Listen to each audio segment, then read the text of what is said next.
So autism is disruption at some level in what we call theory of mind.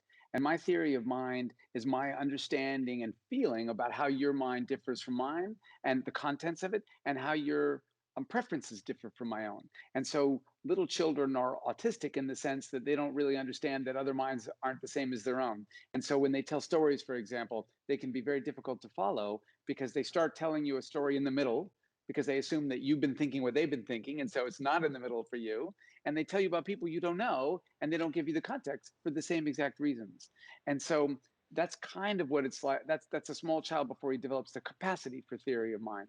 Now, autistic people have that capacity unless they're really disrupted, but it doesn't come automatically to them.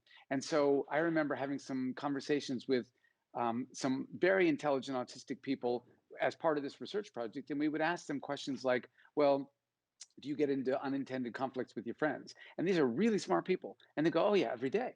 And I'd say, well, how does that emerge? And they'd say, well, like I remember 2 days ago, I told my friend I really didn't like her shirt and she was upset by it. And then yesterday I said I didn't really like her pants, but that's different. And so, she was upset by that too. And so now I have to remember that, all these little rules because they don't package together in an automatic whole. And then she was also telling me how her friends would get upset with her because she doesn't look them in the eye. And so she would sit there like this the whole time. And they go, now you're freaking me out. And so then she would say, oh, okay, well, I won't do that.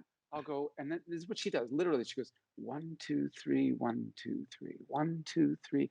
And so can you imagine how hard it'd be to carry on a conversation where none of these rules are automatic? If I ask you, how long do you look someone in the eyes? You don't even know the answer because there's actually lots of different rules depending on who you're talking to, whether you're speaking or listening, et cetera, but they just come automatically to you because you're not on the spectrum.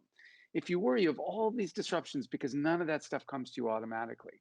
Now, that's entirely different from your personality traits. So you might be extroverted. You really love to be around people. You might be introverted. You like to be with one or two people, especially people you know well.